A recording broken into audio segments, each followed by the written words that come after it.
Hi everybody, this is Josh with Wright Piano TV. I'm excited to be back recording another video. Thank you all so much for your support of my channel. I'm excited today to explore a concept of that a lot of us don't struggle with, some of us do struggle with. It's the concept of small hands. I haven't struggled significantly in my life because I have quite large hands with this concept, but the point I want to make in the video is that all of us will experience passages that make us feel like we have small hands.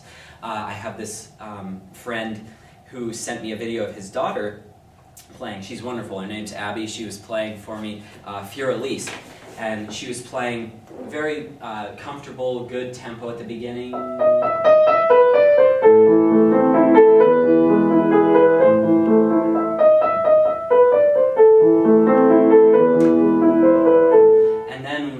When she got to this middle section, she really slowed down, so it was more like... And any of you who have played that piece know that that's a problem, because if you choose this tempo,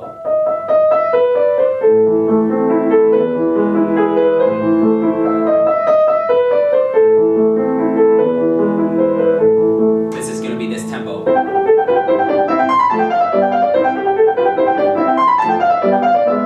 That's going to be quite fast. So Abby's question was, how do I speed that up? Because it feels like my hands are too small to reach those intervals back and forth.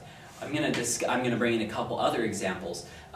So for instance, my hands are quite large in comparison to Abby's, but my hands are quite small in comparison to someone like Rachmaninoff.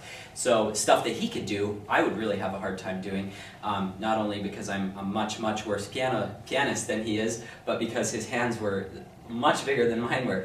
So anyway, La Campanella, for instance, it can make people who have any size of hands it can make people feel like they have small hands. No matter what size of hands you have, these huge jumps are not comfortable in anybody's hand until a lot of practice takes place.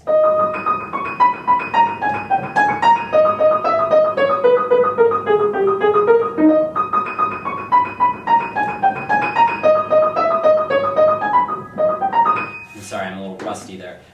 This is quite large. So that's an octave, 10th, 11th, 12th.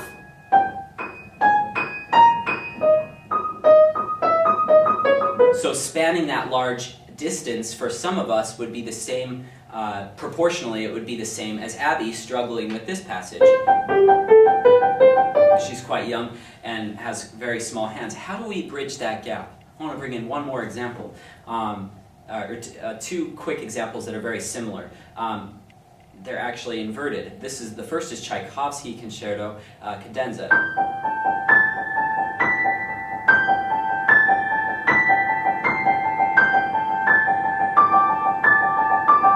So how do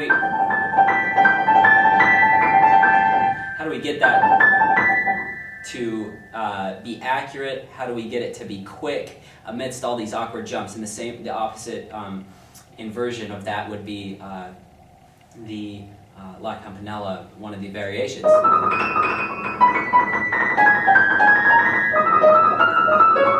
All of these things make us feel like we have small hands because they're not comfortable, they're large stretches. So today I want to address a couple things Abby could do with her Furelise piece, as well as any of us playing those other passages. The thing we want to think about is ultimate relaxation first and foremost. No matter what you're doing in piano, relaxation is the greatest key. Let's go over this in particular, how she could practice this. We want to relax. We want to rotate slightly. You don't want to get too much because that can be a little distracting. But a little bit of rotation is good.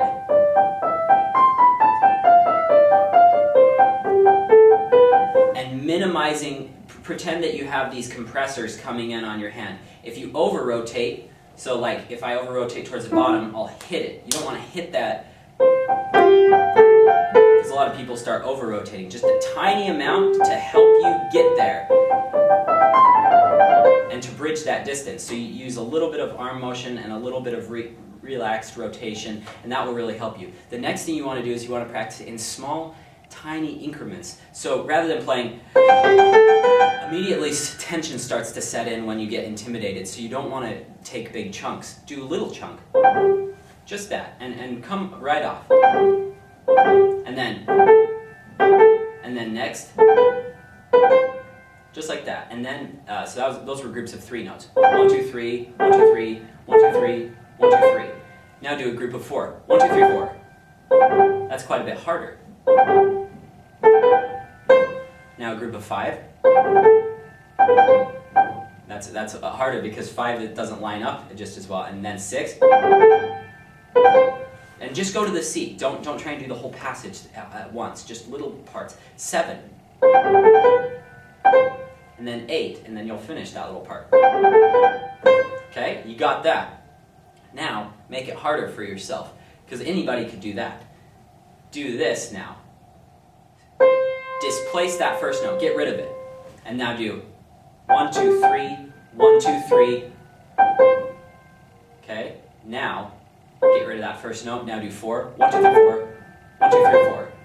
Okay, displace the first note, play 5. 6, and so on.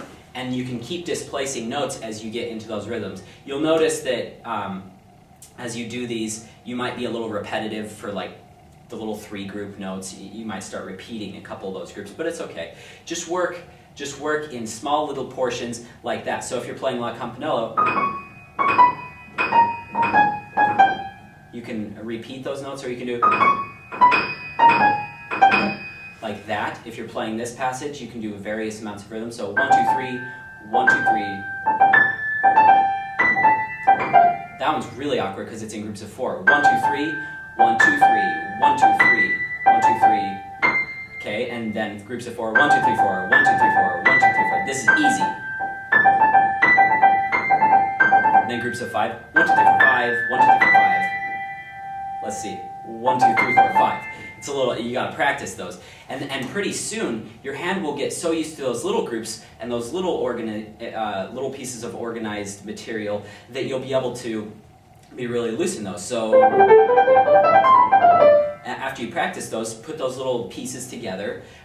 So in the Tchaikovsky, I'd only practice maybe to there. And my next group would be, okay, and then I put those 2 groups together. And this is brand new material. I've only had this for a few weeks, so excuse any mistakes here.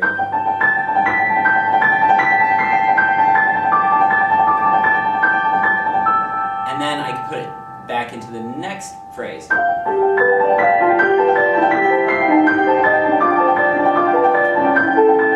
Next phrase. And so on. And so until you get really comfortable with those passages. The biggest thing, don't overburden yourself with tension. Don't overburden yourself with too big of section. Use relaxed rotation and work in tiny little groups at full tempo. This isn't going to get you anywhere. 1, 2, 3. 1, 2, 3. 1, 2, 3. You got to do it full tempo. 1, 2, 3. That's why you're taking the small sections, to not get lost. But you got to do them in full tempo. Otherwise, you're not going to build your speed up at all. I hope this video has been helpful. If any of you have questions, feel free to email me. My email address is josh@joshwrightpiano.com. I try to answer everyone's questions via email, and occasionally I'll post a new video if something hasn't been covered. Good luck to Abby in her pursuits. Also, if any of you are interested in online private lessons, my wife and I both have online teaching studios. Please send me an email and I'll send you information for that. Also, josh@joshwrightpiano.com. Thank you so much for your support and have a great week.